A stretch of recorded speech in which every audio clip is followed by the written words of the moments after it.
एक बार फिर आप सभी का हार्दिक स्वागत। राजनीतिक भूगोल के विषय क्षेत्र में हम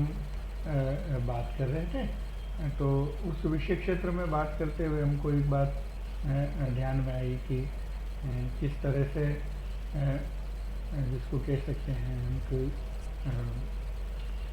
उस विषय क्षेत्र का विकास होना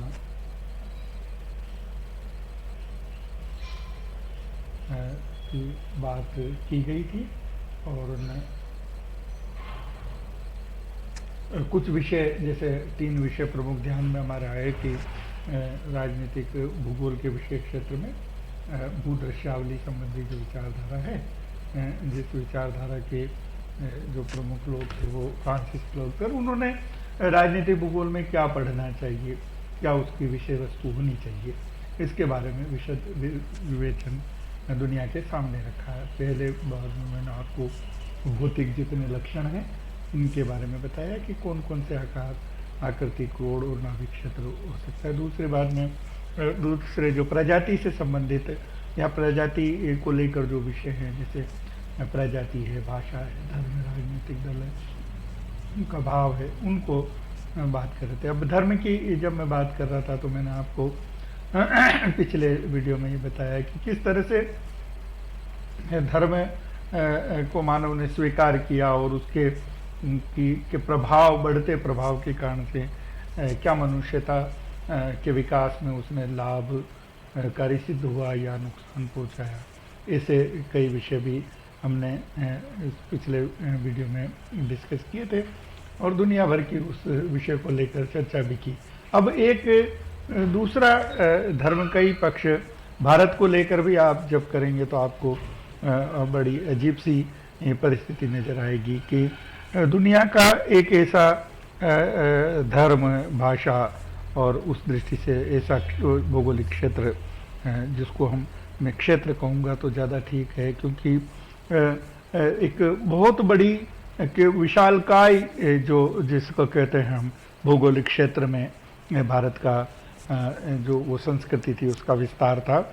उसको आप इस तरह से समझ सकते हैं कि जहाँ कि संस्कार, संस्कृति, रीति रिवाज, परंपराएं, जिसको कुल मिलाकर संस्कृति कहा गया, वो एक समूह जिस क्षेत्र में रहता था उसको भारत का नाम दिया गया। आज जो भारत आप भौगोलिक दृष्टि से सीमाबद्ध देख रहे हैं वैसा भारत नहीं। संस्कृति की दृष्टि से बहुत विशाल भारत। राजनीतिक सीमाएं कुछ भी हो सकती हैं या परिवर्तित हो सकती है, लेकिन धार्मिक दृष्टि से वो एक बिल्कुल अलग दृष्टिकोण है, वो बिल्कुल अलग प्रशिक्षण है, और जो जिसको कह सकते हैं कि वही इस देश की ताकत जिसको हम कहते हैं वो हो सकता है। आप लोगों ने देखा होगा कि जैसे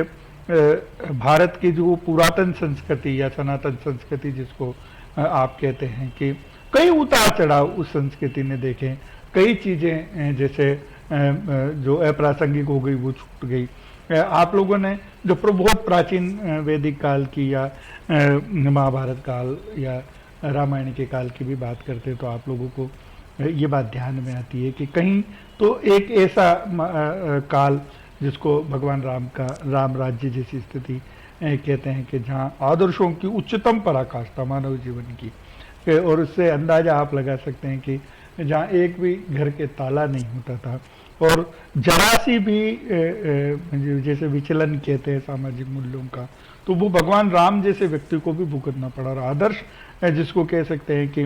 माता पिता ने आदेश दे दिया तो उसके बाद चले जाएंगे। वही दूसरी ओर धर्म की जहाँ बात करते हैं हम, तो मध्य एशिया के जो मुस्लिम जो जहाँ हुए वहाँ आप लोगों को बड़ा अजीब लगेगा कि दूसरे धर्मों के साथ ऐसा व्यवहार करते हैं, वो तो बात समझ में आती है। लेकिन हम जब यही बात आप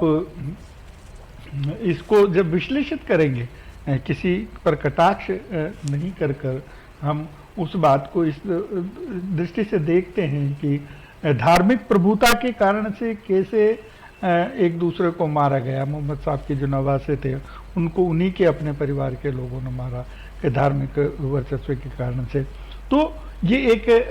अलग स्वरूप आपको नजर आएगा। वो धार्मिक स्वरूप आपको यूरोपियंस में भी नजर आएगा, उनके जो अपने धर्म, और आज जितना विस्तार आप जो बंटवारा हम धार्मिक संगठनों में देखते हैं, वो चाहे हमारे यहाँ के जैन धर्म हो, चाहे हिंदुओं में जितने परंपराएं जो जो चल गई हैं, वो सब है। आपको कहीं न कहीं ये चीज़ लगेगी कि एक व्यक्ति अपनी महत्वाकांक्षाओं की शांति के लिए या अपनी महत्वाकांक्षाओं कि उसके लिए कैसे धर्म का उपयोग कर कर सारी मानवता को नुकसान पहुंचाता है, ये हम सब के लिए बहुत महत्वपूर्ण है। और मैं ये मानता हूं कि अगर इस बात का सहारा लेकर कोई भी धार्मिक व्यक्ति या संगठन इस तरह की बात करता है जो मानवता को, तो वो आलोचना का विषय है हमारे लिए, वो निंदनीय विषय है। धर्म कोई भी हो सकता है, आप चाहे किसी भी धर्म के मानने वाले हैं, पर अच्छी बात यह है कि हम लोग उस बात को माने, मानवता के विकास की बात करें। तो एक बात आपको ध्यान में आ जाती है यहाँ पर कि किस तरह से जो हम कह सकते हैं कि धर्म भी एक बहुत महत्वपूर्ण विषय हो जाता है यहाँ पर हमारे विषय का, उसको समझने का, उसको उसके उस दृष्टि से देखने का, और कैसे धर्म की आड़ में लोगों ने किस तरह से ऐसे चरित्र इतिहास को दिए हैं जो सदैव अपने उन गलत कामों के लिए, गलत बातों के लिए दुनिया भर में जाने जाते हैं। अब धार्मिक आड़ को लेकर ही जैसे भारत में आप लोगों ने देखा कि छुआछूत जैसा विषय धर्म की आड़ में शुरू किया जहाँ अपने भाइयों के साथ भी आप मानवीय बिल्कुल व्यवहार करते हैं, जिनको खाना पीना सब आपने प्रतिबंधित कर दिया, सारी चीज़ें आपने रोक दी, तो अपने को लगता है कि ये कैसा विशेष परिस्थिति है। लेकिन ये परिस्थिति उस देश को ताकत देती है क्या, ये बल देती है क्या, ये उस देश को कमज़ोर करती है क्या, ये निश्चित रूप से हमारे अध्ययन का विषय है। हम सब को एक समान दृष्टि से जब सारे विषय को देखेंगे और उनका आकलन मानवता के हित में जब आप करेंगे, तो आपको ध्यान में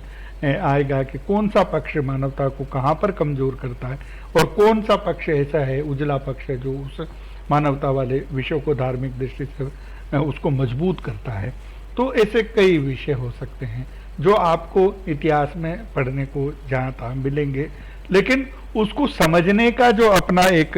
परसेप्शन है, वो एक बहुत अलग चीज़ है। उसको हमको समझकर उसको कैसे वो किसी भी राष्ट्र की प्रगति में साधक हो सकता है या बाधक हो सकता है, तो ये बात हमको, और हम लोगों ने इस बात को पूरी तरह से देखा है कि एक ऐसा कोमल विषय है धर्म, जिसके कारण से